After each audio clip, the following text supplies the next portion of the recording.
Hello hi everyone, I welcome you all in this channel.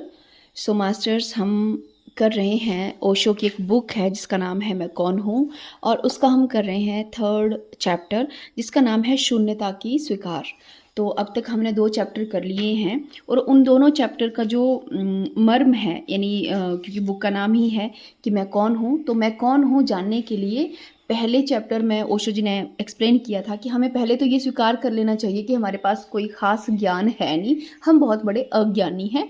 और दूसरे chapter का जो सार था, जो कंक्लूज़न था, वो ये था कि हमें अपने हृदय को, अपने हार्ट को बहुत ज़्यादा सेंसिटिव करना है, मतलब कि उसको सिंपैथी इम्पैथी जैसे गुणों से भरना है। हमें बहुत ज़्यादा स्ट्रिक्ट खुद पे नहीं होना है। और जो आज तीसरा चैप्टर है उसमें है शून्यता की स्वीकार। तो इस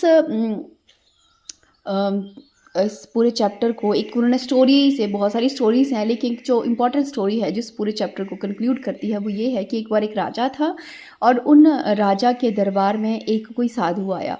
उसके हाथ में एक कटोरा था। तो राजा से कहा कि मुझे भिक्षा दे दो। ठीक है, तो राजा ने कहा कि हाँ ठीक है, मैं भिक्षा दे दूंगा। तो उन्होंने जो साधु थे उन्होंने कहा कि पहले मुझे वचन दो कि तुम मुझे तब तक भिक्षा दोगे जब तक कि मेरा ये कटोरा नहीं भर जाएगा। तो राजा ने कहा इसमें कौन सी बड़ी बात है, तुम्हारा छोटा सा कटोरा है, मेरे पास तो धन धान्य इत्यादि बहुत कुछ है, तो इसमें वचन देने की आवश्यकता नहीं है। लेकिन साधु कहते नहीं नहीं, मुझे वचन ही चाहिए। तो राजा ने कहा ठीक है, मैंने वचन दिया कि तब तक मैं नहीं रुकूंगा जब तक तुम्हारा ये कटोरा नहीं भर जाएगा, तब तक मैं तुम्हें दान देता रहूँगा। और वैसे ही राजा फिर भरने लगा। स्वर्ण मुद्राएं मंगवाई, उस कटोरे में डाली, लेकिन स्वर्ण मुद्राएं जैसे कटोरे में डाली वैसे ही वो मुद्राएं खत्म, नष्ट हो गई। वैसे ही राजा ने और स्वर्ण जितना भी खजाना था वो डालता गया, लेकिन जितनी बार राजा उस कटोरे में कुछ ना कुछ डालता वो लुप्त हो जाता, खत्म हो जाता, नष्ट हो जाता। तो राजा बड़ा हैरान हुआ, उसको लगा कि इस तरह से तो पूरा खजाना चला जाएगा। तो उसने फिर साधु के पैर पकड़ लिए, उसने कहा कि ये क्या है, ये कैसा चमत्कारी कटोरा है आपका, जो कुछ भी मैं डाल रहा हूँ वो नष्ट होता जा रहा है। तो फिर साधु ने कहा कि ये कटोरा एक मनुष्य की खोपड़ी का है, मतलब मैं शमशान से जा रहा था और एक मनुष्य की खोपड़ी वहाँ पे पड़ी थी, उसका मैंने कटोरा बना लिया।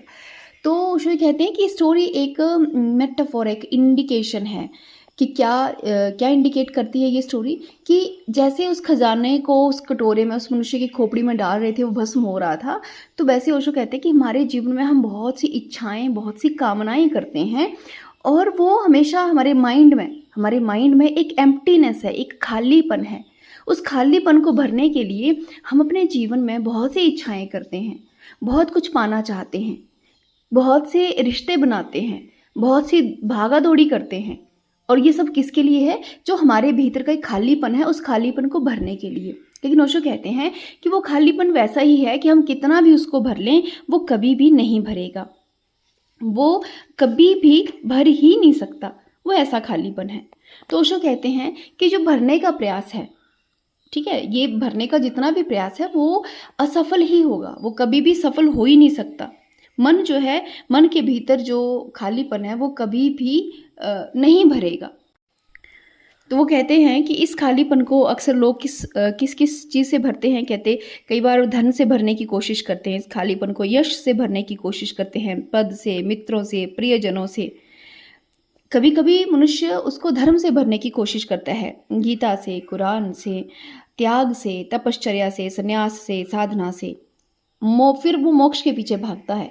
ये सब जो भी साधन है ये एक्चुअली उस खालीपन को भरने का प्रयास है कि भीतर कुछ खाली है, उसको भरा जाए ताकि हमें संपूर्णता का एहसास हो। लेकिन ये कह रहे हैं कि ये खालीपन कभी भी नहीं भरता, ये वो एम्प्टीनेस है जो कभी नहीं भर सकती। तो ओशो कहते हैं कि इस एम्प्टीनेस को भरने का जो हम प्रयास कर रहे हैं ये तो टोटली व्यर्थ है।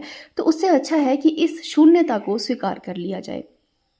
ये शून्यता ऐसी है जिसका कोई तल नहीं है, तल मतलब जिसका कोई आधार नहीं है। ये बिल्कुल बिल्कुल एम्प्टीनेस है, जहाँ पे बिल्कुल डार्कनेस है, बिल्कुल जहाँ पे जो भी जाता है वो नष्ट हो जाता है। जैसे ब्लैक होल है, ब्लैक होल में कुछ भी जाएगा तो वो क्या होगा, हमेशा के लिए नष्ट, मतलब उसमें खो जाएगा। वैसे ही वो कहते हैं कि ये हम सब के भीतर ये खालीपन है। इस खालीपन को यदि स्वीकार कर लिया जाए तो हम ईश्वर के धरातल पे होते हैं। मतलब ये जो खालीपन है एक्चुअली यही वो भूमि है जहाँ से हम उस परब्रह्म को जानने की स्थिति में होते हैं। उससे पहले जब तक हम उस खालीपन को स्वीकार नहीं करते, उससे पहले हम किसी न किसी का सहारा पकड़े होते हैं। किसी न किसी का सहारा पकड़े होते हैं, चाहे वो पूजा पाठ का सहारा हो, चाहे वो किसी ईश्वर के नाम का सहारा हो, चाहे वो धर्म का सहारा हो, चाहे संसार में रिश्तों का सहारा हो, या फिर हम रिस्पॉन्सिबिलिटीज़ का सहारा हो, मतलब कुछ भी हमने कोई ना कोई सहारा पकड़ा है, ईश्वर से लगातार प्रार्थना कर रहे हैं। तो ओशो कहते हैं कि जब सारे सहारे छूटते हैं, तो हम, इसका अर्थ है कि हमने उस खालीपन को स्वीकार कर लिया है। खालीपन को स्वीकार करने का अर्थ क्या है? कि जो भी सहारे हैं मैं उसको छोड़ रहा हूँ, ठीक है, जो खालीपन है तो है। तो कहते हैं कि जब आप सब सहारे छोड़ते हो और उस भीतर के खालीपन को स्वीकार करते हो, यही वो पॉइंट है जहाँ से ईश्वर या जहाँ से परमात्मा या जो सर्वात्मा है उनका आभास होना शुरू होता है। उससे पहले हम जितने भी तरीके करते हैं, वो कहते हैं कि कोई भी गुरु, कोई भी ईश्वर, कोई भी ज्ञानी आपके भीतर के खालीपन तक आपको नहीं पहुंचा सकता। इसके लिए आपको स्वयं ही प्रयास करना पड़ेगा, स्वयं ही समझना पड़ेगा कि संसार बिल्कुल व्यर्थ है। इस व्यर्थता को जब कोई मनुष्य समझ आता है, तो वो खालीपन में, भीतर के खालीपन में उतरने का क्या करता है? साहस करता है। उससे पहले कोई भी मनुष्य इस साहस को नहीं कर पाता। वो बाहर की दुनिया में ही क्या रहता है? लिप्त रहता है। वो बाहर की दुनिया में ही इन्वॉल्व रहता है। तो ओशो कहते हैं कि जब तक हमारी इन्वॉल्वमेंट बाहर की दुनिया में है, हम भीतर के उस खालीपन में उतरने का सोच भी नहीं सकते। हमें डर लगता है, हमें भय लगता है कि न जाने क्या हो जाएगा। लेकिन ओशो कहते हैं जब इस भय से आप पार चले जाते हैं, जब आपको बाहर की व्यर्थता समझ आती है, फिर आप निर्णय करते हैं कि मुझे भीतर के खालीपन में उतरना है। यही वो समय है जब ईश्वर आपको प्राप्त होंगे।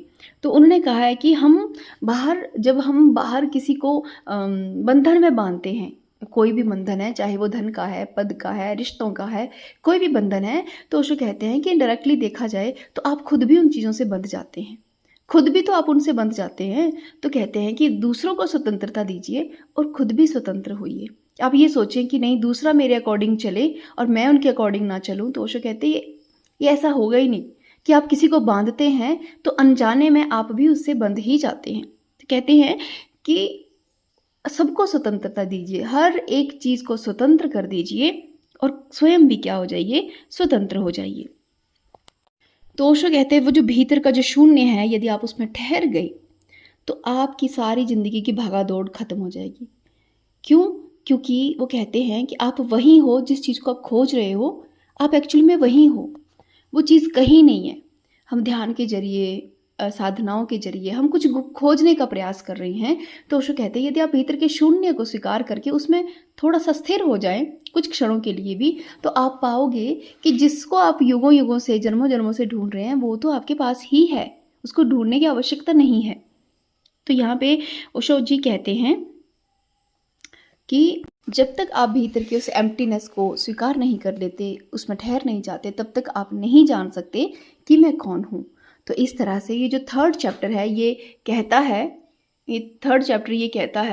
कि हमें शून्य को स्वीकार करना है। ठीक है, तो तीसरा जो शर्त है कि मैं कौन हूँ जानने के लिए, कि हमें अपने भीतर के उस एम्प्टीनेस को स्वीकार भी करना है और उसमें ठहरने का प्रयास भी करना है। और ठहरने का प्रयास कैसे हो पाएगा? हर एक चीज़ को लेट गो कर दो, छोड़ दो।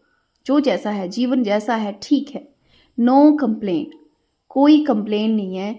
सब छोड़ रहे हैं, सब कुछ छूट रहा है हाथ से, सब छूट ही जाना है, आज नहीं तो कल छूट ही जाना है। तो छोड़ दो, कोशिश मत करो हर चीज़ को पकड़ने की। कोशिश जब हम करते हैं, प्रयास जब हम करते हैं, तो हम भय से भर जाते हैं। तो ओशो कहते हैं शून्य की स्वीकारता के लिए आपको हर चीज़ को लेट गो करना आना चाहिए। जैसे आप लेट गो करते हैं, शून्य में स्थिर होते हैं, आप एक कदम और बढ़ जाते हैं ये जानने के लिए कि मैं कौन हूँ। Thank you.